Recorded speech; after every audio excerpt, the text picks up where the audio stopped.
Hola, ¿qué tal? Muy buenas noches, bienvenidos a Noticias 22. Gracias por estar con nosotros, tenemos mucha información, invitados en el estudio, se va a poner muy bueno esto. Mi querida Laura, amigos del auditorio, muy buenas noches también a Laura Regis en la traducción de lenguas de señas mexicana. Un programa, como bien apuntas, muy diverso, muy internacional. Y vamos a arrancar con algo que hemos venido abordando desde varios días, la importancia de preservar nuestro legado lingüístico. Yo iba a decir lenguado, no, nuestro legado lingüístico y precisamente tantos idiomas que se hablan en nuestro país que están en riesgo. ¿Qué pasó en este congreso? Bueno, vamos a hablar de este congreso en unos instantes. Antes vamos a platicar en torno a un encuentro que está inspirado en una de las grandes críticas de arte de nuestro país, que es Raquel Tibol, el ejercicio de la crítica en las artes. Ella también lo hizo, por ejemplo, en artes escénicas, particularmente en la danza, y su huella sigue estando aquí presente en las nuevas generaciones de especialistas. A 5 años del fallecimiento de la crítica e historiadora de arte mexicano Raquel Tibol, el Museo Universitario de Arte Contemporáneo organizó un encuentro académico en el que los especialistas analizarán por 2 días el ejercicio crítico en México. Raquel Tibol fue una de las críticas de arte más importantes desde la década de los 60 hasta la década de los 90, es decir, tiene un periodo de trabajo muy amplio y no es exclusivamente en lo que se denominaba anteriormente artes plásticas, sino que ella trabajó en diferentes medios, con diferentes problemas, siempre con una clara vinculación con un pensamiento de izquierda. Raquel Tibol fue enviada a México para entrevistar a Diego Rivera en 1953, cuando trabajaba para un diario y una estación de radio en Chile. Su reunión sería con motivo del Congreso de Izquierda. Sin embargo, tras la cancelación del evento, ella comenzó a entrevistar a artistas y cineastas para analizar sus piezas y comentarlas a profundidad en múltiples publicaciones, como Política, México en la Cultura, Cali y Proceso. Fue una tarea en la que aportó una serie de pautas para poder comprender el ejercicio crítico y la pertinencia de ciertas prácticas artísticas. Más allá de sus juicios por ciertas prácticas y su interés por ciertas prácticas en específico, es una persona que estaba muy enterada del arte contemporáneo, ¿no? Asistía a muchos eventos, es una persona que estaba muy enterada de primera mano, no porque solamente le contaran. Se distinguió por su interés en el trabajo de los artistas jóvenes y las propuestas frescas. Además, se caracterizó por abrir brechas en campos de la curaduría y la museografía. El encuentro no solamente es sobre Raquel, sino también ayuda a pensar la función de la crítica en el presente. Ese siempre fue mi interés en organizar este evento. Evidentemente, la crítica de arte se ha transformado durante todo ese tiempo, ¿no? Y en este momento la forma de escribir crítica ha cambiado de manera importante. Es curioso que en la actualidad es difícil describir exactamente cómo es la crítica de arte o qué es la crítica de arte. Mucha gente se viene quejando de que no existe una profesionalización de los críticos, ¿no? No existe una profesión como tal, eso es uno de los asuntos, ¿no? Los críticos de arte llegan a escribir y a emitir ciertos juicios en relación a su trabajo que no es exclusivamente como críticos. Este encuentro, que reúne a artistas, museógrafos, curadores e historiadores de arte, forma parte de la Cátedra Helen Escobedo, Estética Política e Historiografía Crítica del Arte Contemporáneo en México y en América Latina, que finalizará el 27 de febrero en el MOAC. Noticias 22, Óscar Cortés. No, Rafa, qué nivel el de Raquel Tibol. Ella llegó muy jovencita a México y empezó a relacionarse con los pintores de la época, principalmente con Frida Kahlo, de ella particularmente escribe un libro que se llama Frida Kahlo, Una vida abierta, fabuloso, en donde habla del arte, del contexto político, social y además de la relación con Diego Rivera. Se la sabía de todas, la verdad era muy precisa, muy dura, muy contundente. Un gran personaje y una autoridad indiscutible en lo que respecta a la crítica, que tanta falta hace cuando uno habla de arte y de manera particular de arte contemporáneo.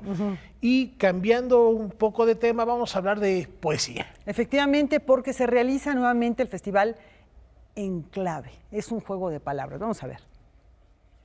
Huevo, campana, cáscara ultra. Poesía, música, performance y los medios digitales se combinan para dar a conocer las nuevas formas de expresar la palabra en el Festival de Poesía Transdisciplinar Enclave 2020. el cual celebra su 10ª edición dedicada a las poéticas rituales. En esta ocasión, busca responder cómo se manifiesta el poema en los distintos campos artísticos y qué significa la ritualidad en el acto poético. ¿Cómo es que se despliega el poema en otras plataformas o en otros espacios que no es solamente la página? ¿Desde dónde se explora la idea de la ritualidad como un lugar donde convocamos a los demás, donde generamos un espacio de diálogo y de empatía? Porque con el libro tú lees y se cierra, digamos, el círculo de la comunicación en un proceso súper íntimo, ¿no? Que es el lector con el libro. Pero ¿qué pasa si ese lector es un lector multiperceptual, 360 grados, que lee con los ojos, que lee con los oídos, que lee con la piel? A través de charlas, conferencias, espectáculos de música y poesía, mesas de lectura y experimentación sonora, a cargo de una gran cantidad de poetas de distintas nacionalidades, se invita al público a conocer una nueva forma no solo de crear poesía, sino también de experimentarla y vivirla. Si el público, que está invitadísimo y que todas nuestras actividades son gratuitas, viene a una de nuestras sesiones, se dará cuenta que la poesía, en su oralidad, pero también en su sonoridad, en su imagen, en su puesta en cuerpo, tiene una dimensión donde el poema se amplifica, se expande y es una pieza que puede ser transdisciplinar o transmedial y que va convocando a otras experiencias, digamos, que no es solamente el poema escrito, sino el poema extendido, expandido en el espacio y en el tiempo. Los lectores de hoy no son los mismos lectores de hace 200 años, ¿no? Que son otro tipo de lectores, que buscan otro tipo de experiencias, y así como hay narrativas transmediales, ¿no? Que pasas de lo analógico a lo digital y en sus múltiples posibilidades hasta incluso del juego, ¿no? La poesía está moviéndose en muchos campos y la poesía es un espacio profundo de libertad porque es el gran espacio de la construcción, y orgánicamente hablando, del lenguaje. Enclave 2020 tendrá lugar en distintas sedes de la Ciudad de México del 27 al 29 de febrero, así como en Pachuca Hidalgo el 1 y 2 de marzo. Para más información, consulte las redes sociales del festival o la página de internet enclaveglobal.wordpress.com. Los invitamos a Enclave, Festival de Poesía Transdisciplinar, jueves 27, viernes 28 y sábado 29 de febrero, a que vengan con nosotros y puedan comprender, entender, disfrutar, experimentar y vivir qué es esto de la poesía expandida, qué son estas escrituras, estas puestas en performance, en sonido, en cine en vivo, así que los esperamos en todas nuestras actividades. Noticias 22, Miguel Vázquez.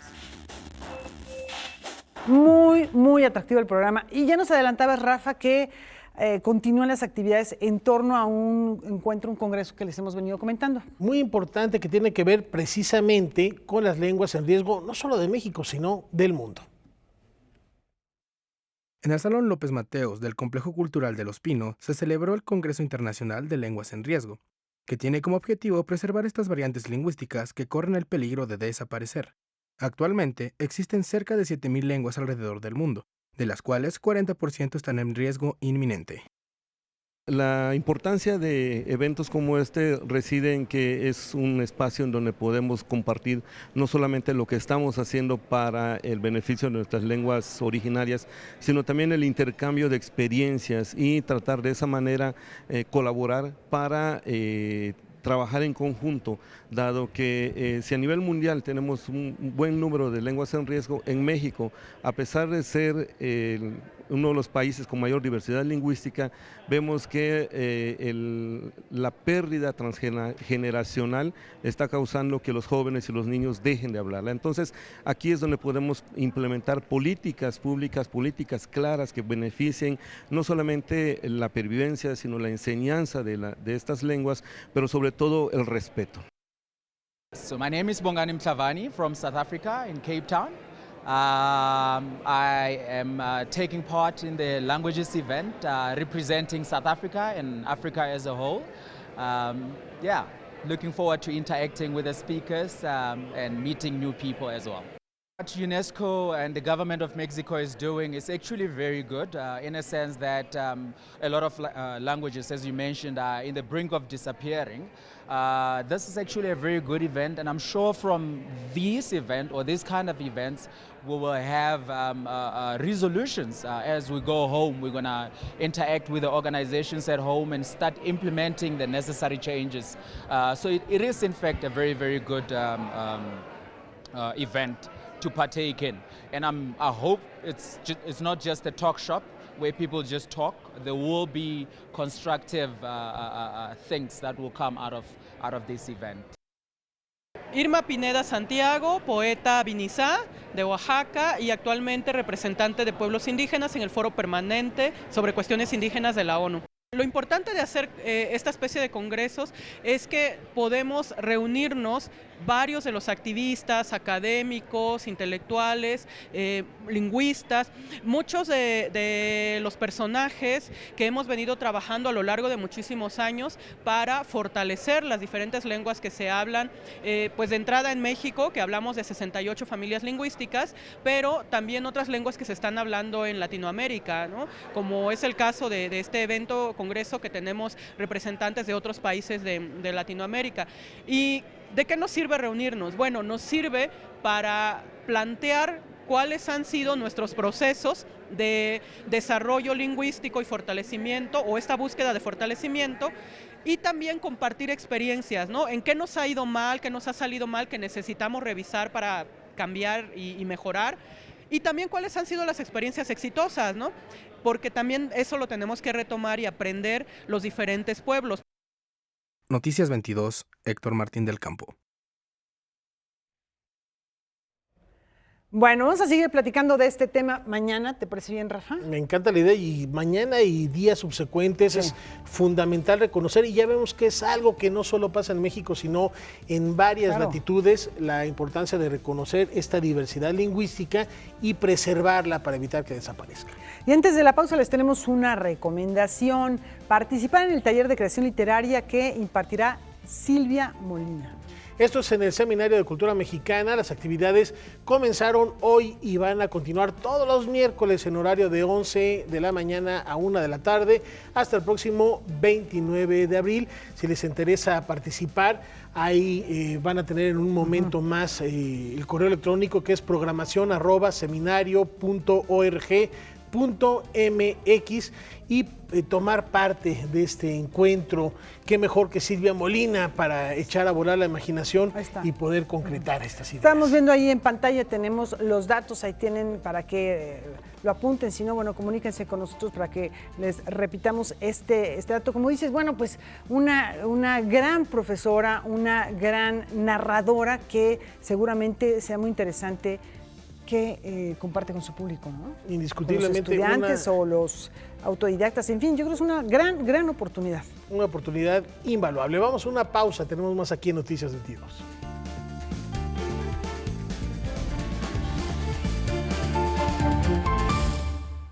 ¿Qué estará pasando en la Feria del Libro del Palacio de Minería, Rafa? ¿Qué te imaginas? No sé, mejor preguntémosle a Alberto Aranda, que nos tiene el reporte completo allá en el Centro Histórico. Alberto, buenas noches.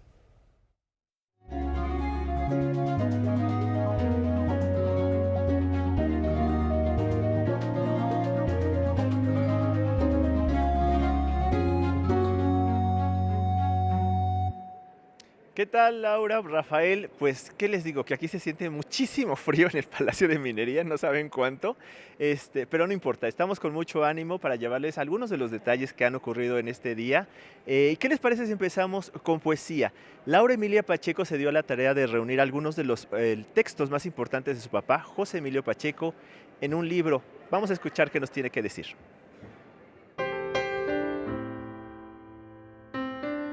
A lo largo de 2 años, Laura Emilia Pacheco se dio a la tarea de seleccionar algunos de los textos más indispensables de su padre para integrarlos en El Infinito Naufragio, antología general de José Emilio Pacheco. La antología, que ahora se llama El infinito naufragio, se debe a la invitación de Rogelio Villarreal, que es el director de Océano, a quien se le ocurrió la idea.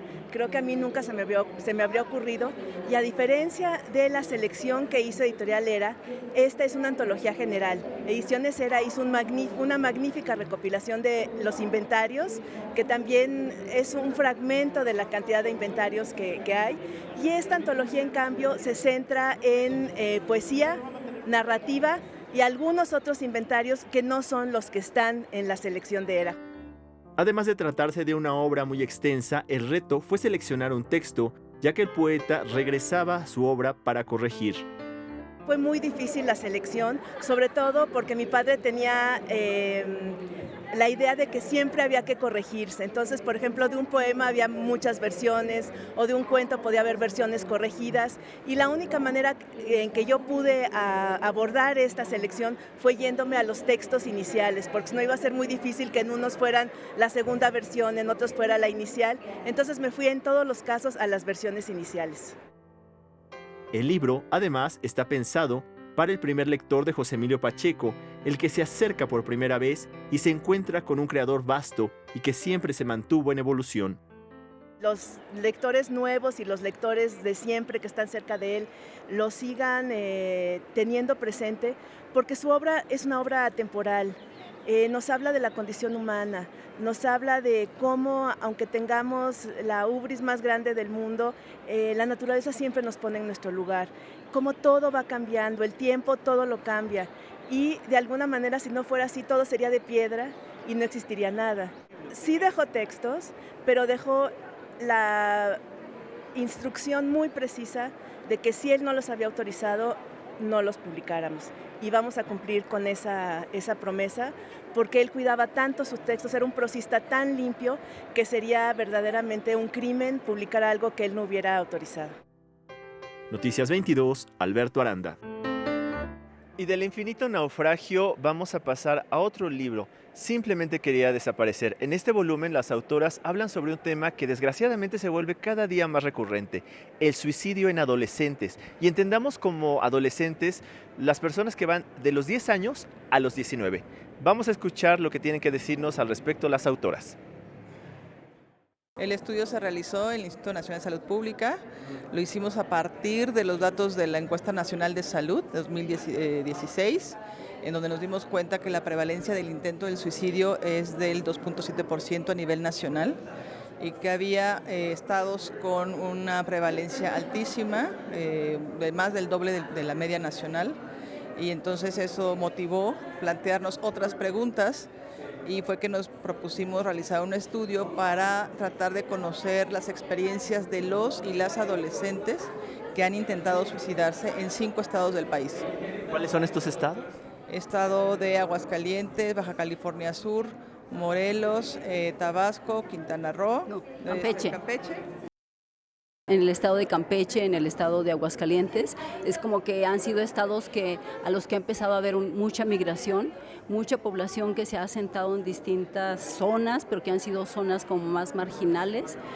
Y también, por ejemplo, en Campeche, como que tiene que ver como el boom petrolero, que hay un grupo de población que tiene como niveles de ingresos mucho más altos y hay unas brechas ahí enormes y eso pareciera que contribuye a que esto se desencadene, pero no es lo único, o sea, hay como muchos otros factores que influyen, la dinámica de la familia, el ambiente comunitario, serían otras. La violencia intrafamiliar, sí.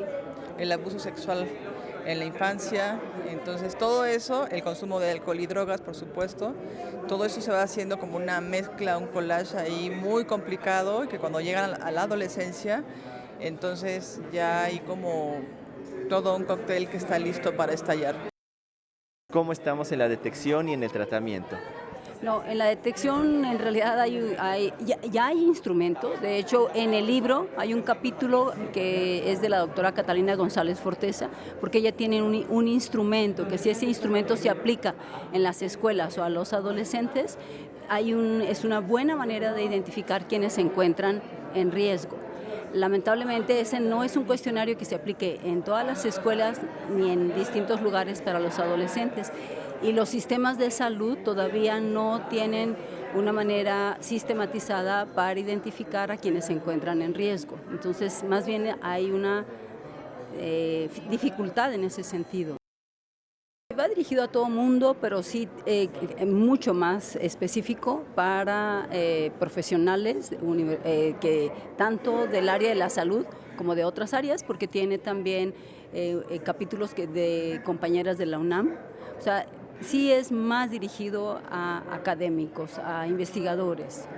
O profesionales que están atendiendo a la población adolescente, que también es muy importante, psicólogos, psicólogas que están en los servicios de salud, que están en formación, en las carreras de psicología y que sabemos que esta formación no se recibe casi en ninguna facultad de psicología. Entonces también es una herramienta muy importante para quienes ya están dando servicio o para quienes están formando a nivel clínico o como psicólogos, psicólogas.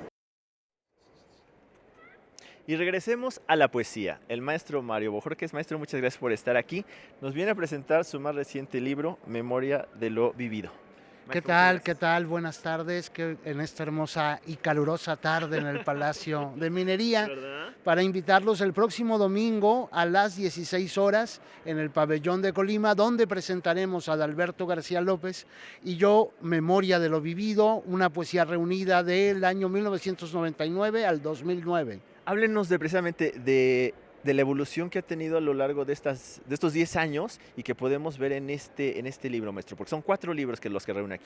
Sí, de pronto Adalberto, que ha preparado el prólogo, un prólogo magnífico, explica de alguna manera, a partir de la noción de la Rosa de los Vientos, ¿no? Los 4 puntos cardinales que representan en la obra general mía este trabajo, y él puntualmente lo define allí como una posibilidad total, digamos, universal de un alma, ¿no? De un alma humana que está sintiendo, ¿no? Ahorita nos decía que precisamente algunos poemas van de lo amoroso, algo mucho más íntimo, mucho más personal y más comprometido. Sí, digamos, es la complejidad del ser humano que de pronto tiene la exaltación amorosa por una parte, ¿no? Que siempre es el motor de la existencia, pero por el otro lado también la reflexión, ¿no? El no estar de todas formas completo, la búsqueda siempre. Imagínense, uno de los títulos es El deseo postergado. ¿Qué es el deseo postergado? Pues aquello que queda para después, aquello que no se concreta, que siempre queda como, pues para otro momento, ¿no? Que decimos, sí, bueno, pero en otro momento será, ¿no? Entonces, ese es el drama del ser humano. El ser humano todo el tiempo está deseando concretar cada uno de sus sueños, ¿no? ¿Cómo fue precisamente la aventura de reunirlos y de volverse a encontrar con estos textos? Más allá de quizás meterle mano, sino de reconocerse y reencontrarse con ellos. Pues siempre es una posibilidad de búsqueda. Pensemos, antes había publicado un libro que se llama El Rayo y la Memoria, donde se habían reunido los primeros libros, y siguiendo de pronto este modelo, ahora Adalberto decidió hacer esta edición y él la cuidó. La ilustración es de José Luis Rocha, a quien le agradezco también este hermoso dibujo con el cual se presenta el libro. El libro además tiene un formato en términos, digamos, editoriales muy coqueto, es un libro cuadrado, ¿no? Ya casi no se hacen libros cuadrados, pero en el caso de la poesía sirve de mucho porque ciertas extensiones de verso, ¿no? Permiten no pasar, digamos, a la línea o no dar enter, ¿no? Sino revelar un poco más la respiración del poeta, ¿no? Aprovechando que aquí está, maestro, invítenos a otras actividades de Círculo de Poesía, porque este es el libro que usted va a presentar de su autoría, pero Círculo de Poesía tiene otras actividades más. Sí, justo con el Estado de Colima, con quien hemos hecho ediciones en los años pasados. En su pabellón vamos a tener 2 presentaciones, una de Víctor Manuel Cárdenas, Fiel a la Tierra, que es una antología magnífica, a las 5 de la tarde el próximo sábado, en uno de los salones, no sé si el Filomeno Mata, creo que se llama, y luego también vamos a tener al poeta Jan Turpi con su libro Escombros a la 1 o 2 de la tarde en el pabellón el mismo domingo 1 de marzo, que se presenta también Memoria de lo Vivido, ¿no? Perfecto. Para los detalles, que chequen la página de Facebook de Círculo de Poesía. Exacto, ¿no? En Facebook, en Instagram, en Twitter, en todos los sistemas de redes, y también en el pabellón de Colima tienen allí toda la información. Maestro, muchas gracias. Y ahora, precisamente, ya nos citó el maestro estas recomendaciones, pero vamos a seguir con recomendaciones. Escuchemos a Ricardo Sánchez Riancho, que nos tiene que decir sobre la aventura que es la Feria Internacional del Libro del Palacio de Minería. La feria se vive así, con movimiento. Yo creo que lo más lindo de este tipo de eventos es venir a explorar. Entonces, lleguen a una de las puertas principales de la calle de Tacuba, justo enfrente del Museo de Arte, el MUNAL, y una vez que estén adentro van a poder encontrar mapas que los orienten para ver qué pueden encontrar. Y creo que es interesante empezar a explorar, ¿no? Porque estos eventos nos proporcionan la posibilidad de, sí, encontrar esos libros que querías buscar y que podrías encontrar en alguna librería. Hay muchas de las casas editoriales grandes e importantes, pero también hay cosas que en otras cosas no van a encontrar, ¿no? Van a encontrar ediciones institucionales, van a encontrar ediciones de editores más pequeños, independientes, publicaciones de los estados. Entonces es cuando hay que aprovechar una feria de libro, es encontrar un terreno diferente de materiales para perderse entre los pasillos. ¿Qué me recomiendas? ¿Qué títulos has encontrado por aquí que recomiendes? Mira, títulos, pues serían listas largas. Pues de entrada, luego en el primer pasillo se pueden encontrar clásicos, ¿no? Textos para los niños, desde lo que siempre van a encontrar como cosas de Harry Potter, hasta libros un poco más distintos y fuera de lo común. Van a encontrar Artes de México, que Artes de México también tiene publicaciones de arte, cosas locales muy interesantes que siempre pueden desarrollar como un gusto diferente con la experiencia del libro.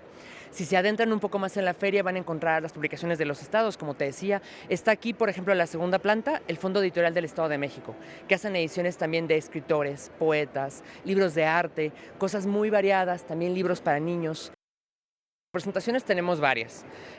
Tenemos novedades, El hierro y la pólvora de Jorge Galván, una novela histórica que habla del proceso de la conquista. Por eso se llama así, El hierro y la pólvora. Es como un juego entre las armas del mundo prehispánico y el mundo contemporáneo. Tenemos escritores jóvenes, Hugo Renzo Mejía publica su novela Hábitat. Él es un escritor peruano, es su primer libro publicado en México, lo tenemos en la casa. Les puedo recomendar a Manuel Barroso, Se abren los caminos. Como lector, ¿qué vendrías a buscar a la feria? ¿Yo qué vengo a buscar? Mira, como editor uno procura ya no perderse mucho porque si no nunca sale de las ferias del libro, pero le tengo un gusto muy particular a la poesía. Están, por ejemplo, los chicos de Círculo de Poesía que han hecho un excelente trabajo de traducción literaria y hay escritores de diferentes partes del mundo, a ellos me gusta recomendarlos desde un gusto muy personal. Yo sé que no todo el mundo lee poesía, piérdanle en medio, pueden encontrar cosas muy interesantes también con ellos. Así que bueno, ya lo saben ustedes, la oferta es amplísima aquí en Minería para la feria. Les adelanto que el INA ya tiene descuentos y bueno, vamos a tener otra serie de descuentos a partir del lunes, que es cuando termina precisamente la feria. Así que Laura, Rafa, ¿cómo ven? Ya va a ser quincena y nos podemos venir aquí a acabar todo el dinero que tengamos ahí guardadito. Y como bien te decía el Meso Bojorquez, no hay que quedarse con ese deseo reprimido de obtener un buen libro y qué mejor que la fila del Palacio de Minería para encontrar esta diversidad literaria. El libro de Pacheco ese, pero ya volando, ¿eh? Volando. Cuanto antes hay que... Cuanto antes, imagínense. Yo ya lo tengo, así que bueno, ustedes sabrán. Como dices que es quincena, tráenos uno a cada uno. Aprovecha tu quincena. Hasta que sea la quincena, ¿sale? Gracias, mi querido Alberto, un fuerte abrazo. Gracias por este reporte. Hasta luego. Buenas noches. Y bueno, con esto, antes de la pausa, Laura, les recordamos que al terminar Noticias 22, no se pueden perder Debate 22, en esta ocasión con Kimberly Armengol. Efectivamente, va a tratar un gran tema de actualidad, los feminicidios. Hay que hablarlo, hay que discutirlo, hay que informarnos. Esto en punto de las 9 de la noche y con esta invitación nos vamos a una brevísima pausa.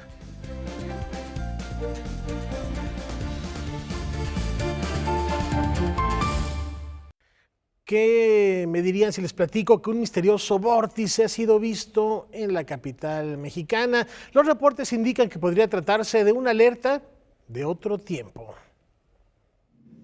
Justo al comienzo. 3 míticos pilotos, la aviadora Amélie Earhart, el escritor Antoine de Saint-Exupéry y el explorador Roald Amundsen, se pensaba habían sido desaparecidos en vuelo. La verdad es que han sido abducidos por un vórtice espaciotemporal y están atrapados en una realidad paralela, desde la que pueden observar el paso destructor de la humanidad por la Tierra a lo largo de la historia. Con la obra Vórtice, universo paralelo para 3 aeroplanos, la compañía de teatro Sin Paredes nos propone desde la ciencia ficción reflexionar sobre la urgencia del cuidado ecológico. El tema central es el medio ambiente. El personaje principal de esta obra es el planeta Tierra, nuestro hogar. esa roca que nos atrevimos a llamar hogar y a la cual le queda poco tiempo de vida por la acción irresponsable de los seres humanos en la misma. En el montaje dialogan espacios escenográficos representados física y virtualmente, recurriendo a la multidisciplina visual y sonora. Creemos que a veces el teatro no tiene derecho de acercarse a la ciencia ficción porque no hay nada que pudiéramos hacer para alcanzar los niveles que tiene el cine, ¿no? Pero el teatro tiene otros recursos, ¿no? Muy interesantes, ¿no? Es un mundo de convenciones. Pero sí es cierto que también sentimos que era necesario tener como aliado el audiovisual, el trabajo audiovisual, ¿no? Videoarte, trabajo de diseño sonoro como muy cercano a lo que sucede en el cine, para ayudar también, ¿no? A generar este viaje, porque Vórtice es un espectáculo que a veces puede parecer estar un poco a medio camino entre el teatro y el cine, ¿no? Y eso es algo que también quisimos explorar, ¿no? La puesta en escena se presenta hasta el 15 de marzo con funciones de jueves a domingo en el Teatro Santa Catarina en Coyoacán. Necesitamos también tomar como aliado al arte, ¿no? Y al teatro para tratar de generar esa conciencia hacia este hermoso lugar que es nuestro hogar, que se llama la tierra y que tenemos que cuidar. Noticias 22, Omar Vera. Hay mexicanos que calan profundo en el terreno del arte y la cultura allende las fronteras. Hoy es miércoles de Diáspora Cultural.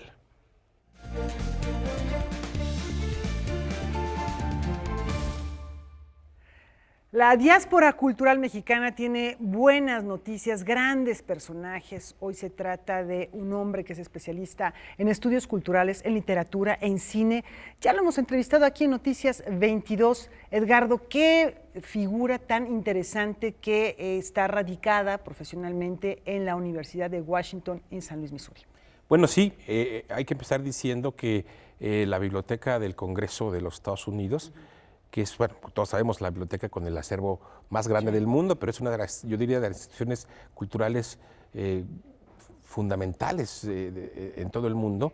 Ellos, en la Biblioteca del Congreso de Washington, tienen una cátedra especializada en estudios de lo que llaman de los países del sur, y le llaman la Cátedra Klug.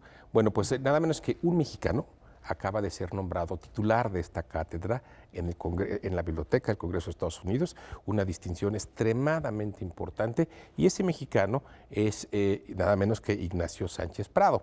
Él es un mexicano, ya lo dijiste tú, ahora mismo lleva ya muchos años como profesor de tiempo completo en la Universidad de Washington, que por cierto esa universidad es una universidad privada en el estado de San Luis, Missouri, en la ciudad de San Luis, Missouri, pero que fue fundada por nada menos que por el tío del poeta T.S. Eliot. ¿No? Ese es, digamos, de donde viene la tradición de esta universidad. ¿Quién es Ignacio Sánchez Prado? Que es hoy, diríamos, yo podría decir que soy uno de los más importantes académicos mexicanos establecidos en Estados Unidos, sin duda. O sea, tiene una trayectoria absolutamente meteórica e impresionante, tanto por su producción como académico, como por su presencia en las universidades de Estados Unidos. Bueno, él nació en la Ciudad de México en el 79 y gracias a una beca de la Fundación Jenkins, una beca de excelencia, pudo estudiar la licenciatura en letras en la Universidad de las Américas, en la UTLAP. Y ahí fue alumno, entre otros, de nuestros queridos Pedro Ángel Paló y Nacho Padilla. Esto es a finales de los 90s. Fíjate, además, él viene de una familia, digamos, de extracción popular. Su mamá no acabó la primaria, creo que simplemente tiene la primaria, fue secretaria toda su vida en Pemex, se jubiló, y él, según me cuenta, es el primero en su familia que logra hacer un posgrado. Esta es una historia, como las que nos gusta contar aquí, de esfuerzo, de alguien que viene realmente desde muy atrás para construirse una carrera y una trayectoria y una obra intelectual propia. Terminó la carrera de licenciatura en letras en la UTLAP y de ahí se fue a hacer un doctorado a la Universidad de Pittsburgh. Finalmente se tituló en 2006, de modo que vive en Estados Unidos desde el 2001, o sea, ya tiene casi 20 años en Estados Unidos. Termina su tesis de doctorado sobre literatura hispanoamericana con una tesis sobre lo que él llama la fundación de la nueva modernidad literaria mexicana, un estudio que abarca del año 17 al 57 en México, que se la publicaron años después. Y ya poco después, en el 2006, ya con un doctorado, se incorpora como profesor a esta Universidad de Washington, en San Luis, Missouri, e empieza una, digamos, fructífera carrera como académico y como escritor. Tiene ahora ya 7 libros publicados, algunos de ellos en Estados Unidos, otros en México. La propia Universidad de San Luis, Missouri, le ha distinguido como titular de la cátedra que se llama Jervis Thurston y Mona Van Duyn, que es una cátedra la de más reputación dentro de la universidad. El titular de la cátedra ahora es Ignacio.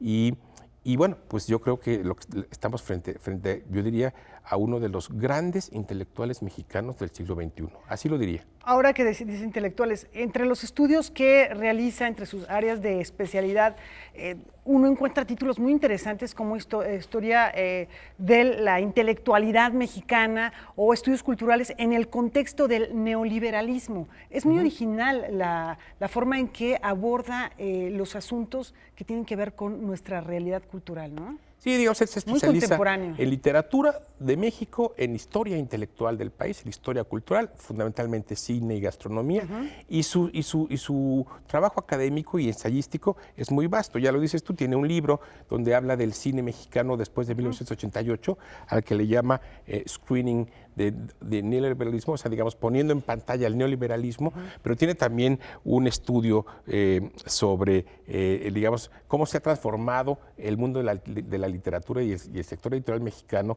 a partir de los años 70, que ese libro le puso Strategic Occidentalism, pero tiene un conjunto de ensayos sobre la condición, sobre el pensamiento de los americanistas, de los intelectuales que han pensado en América como una identidad. Tiene un estudio, un volumen de ensayos sobre Alfonso Reyes.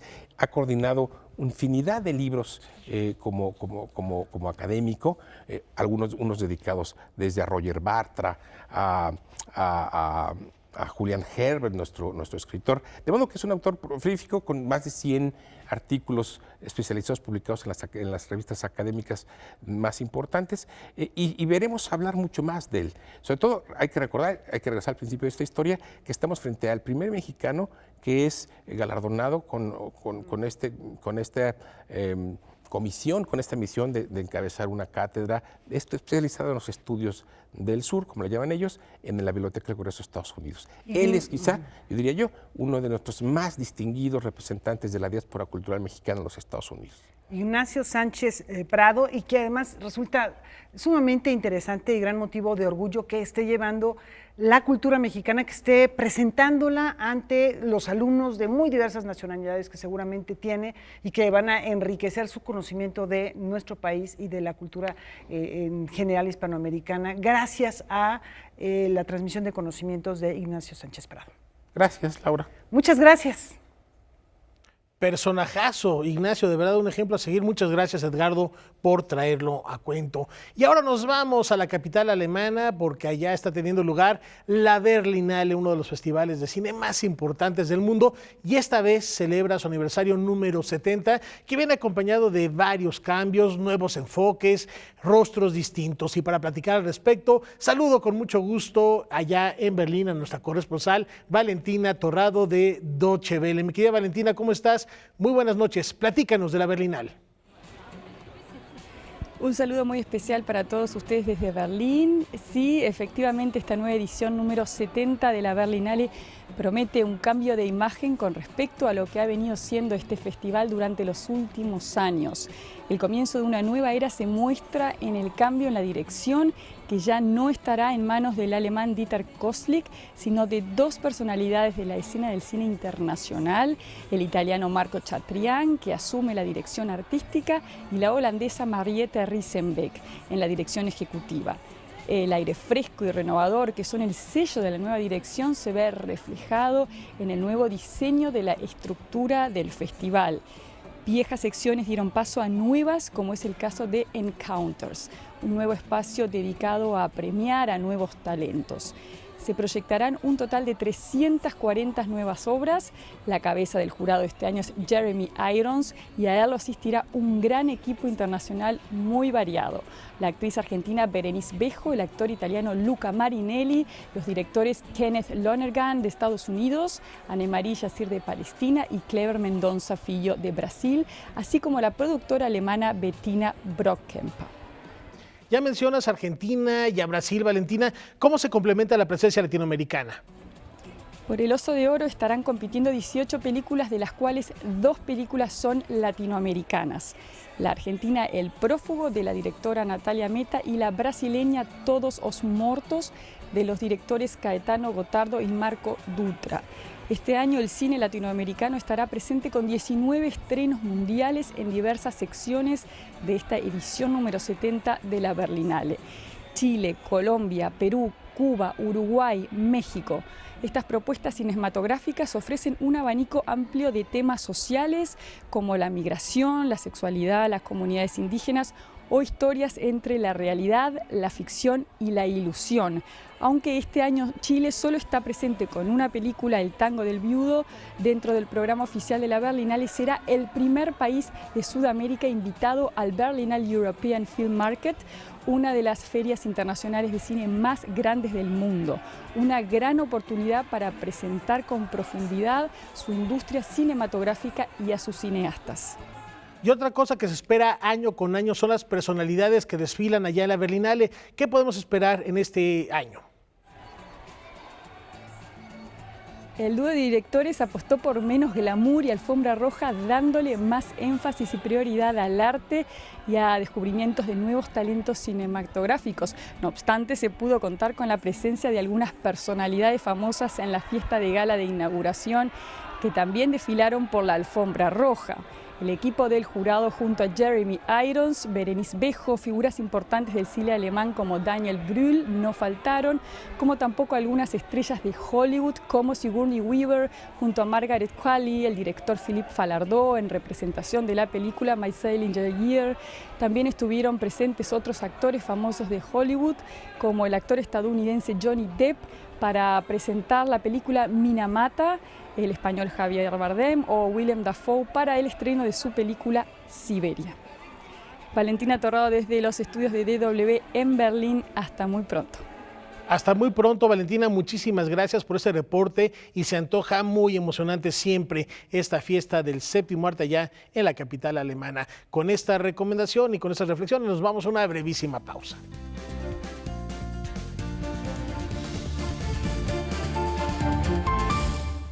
Vámonos al Museo Jumex, vamos a ver qué es lo que se está presentando. Ahí hay el trabajo de un artista, de una mujer que revolucionó la arquitectura, Rafa. Lina Bobardi. Formada en la Universidad de Roma y posteriormente en Milán, al lado del connotado diseñador Gio Ponti, Lina Bobardi cambió la senda de su concepción arquitectónica para generar una creación diferente que desarrolló en la arquitectura y el diseño. Ese proceso de desaprendizaje de lo europeo para integrarse a la precariedad material y multiculturalidad en Brasil guía la exposición Habitat, organizada en 2 ejes. Uno que llamamos de la casa de vidrio a la choza, y sería este proceso visto desde el punto de vista de su práctica como arquitecto y diseñadora. Y el otro eje pues tiene que ver con la idea de repensar el museo, puesto que Lina llega en el 46 a Brasil y su marido es invitado por Assis Chateaubriand, que era un magnate de los medios en Brasil en esa época, a fundar un museo, el cual dirige desde el año 47 hasta creo que hasta los 94 años, en el 1994. Lina Bobardi residió en Brasil desde los años 40 del siglo XX, lo que posibilitó la experimentación con materiales y espacios. Sus acervos, procedentes del Museo de Arte de Sao Paulo, llegan al Museo Jumex y muestran publicaciones, planos, bosquejos, mobiliario y fotografías.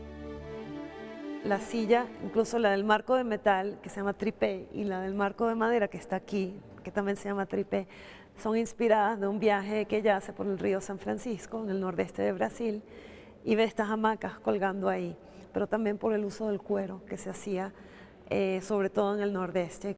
Para ella el concreto es muy importante, justo porque es un material así, básico, y luego utiliza también otros materiales económicos como el pino, como el que utilizó para esta museografía de Mal do Povo Brasileiro, pero aquí por ejemplo vemos concreto y cristal, ¿no? para instalar los caballetes. Es precisamente el Museo de Arte de Sao Paulo parte de su creación, al cual concibió no solamente desde su arquitectura, sino también el mobiliario y espacios interiores.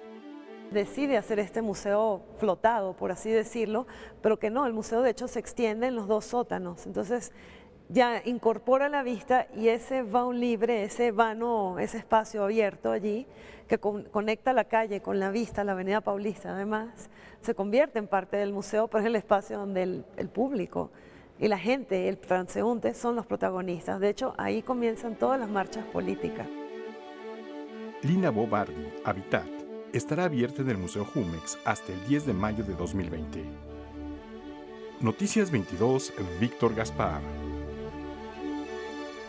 Bueno, vamos a cambiar de asuntos, vamos a otro tema que tiene en jaque a muchos países y que, bueno, pues hoy se confirma el primer caso de este mal. En América Latina, en Brasil ya el COVID-19 llegó y esto tiene en jaque a todos, como bien refieres, ya se suspendieron partidos o por lo menos están haciendo puerta cerrada en Italia. El Comité Olímpico Internacional está muy al pendiente de lo que suceda a propósito de la gesta olímpica en Japón. De todo esto y mucho más nos platica Ileana Rodríguez Santibáñez en Visión Global.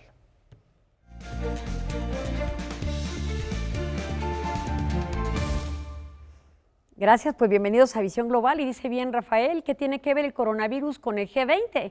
Y bueno, la alerta mundial se ha exacerbado, la Organización Mundial de la Salud, dado el número de casos que se ha multiplicado ya en otros países, alerta de la posibilidad de una pandemia, pero todavía no lo es, solamente está la alerta y bueno, extremar las medidas, seguir los señalamientos que la Secretaría de Salud establezca y estar atentos a la evolución de los casos. Recordemos que esta enfermedad, el primer caso ya declarado y anunciado al mundo, fue justamente el 31 de diciembre del 2019 y después de ese caso en Wuhan se presentaron otros y se pudo establecer el vínculo de qué era lo que promovía una influenza que tiene una periodicidad de corto tiempo, donde el paciente pues entra en un cuadro que puede ser difícil de rescatar. Este tema es importante no solamente porque se ha ido extendiendo ya en países europeos, como lo puede ser justamente la propia Italia, que ya presentó casos y que por supuesto ya también está haciendo que las líneas aéreas empiecen a tomar decisiones en torno a viajar sí o no a determinados países. La propia China está viviendo el cierre de puertos marítimos, pero también de aeropuertos, un poco para acercar la zona de Wuhan, donde está Wuhan, que también es la principal ciudad donde se presentó este tipo de brote epidémico y que por supuesto está en la provincia de Hubei, donde ya hay 25 millones de personas que están siendo atendidas no porque tengan el padecimiento, sino como una medida preventiva de acordonamiento de la zona de Hubei, donde está Wuhan, donde se presentó, y bueno, China está haciendo lo posible, pero sí está teniendo una desaceleración económica importante que puede llegar a tener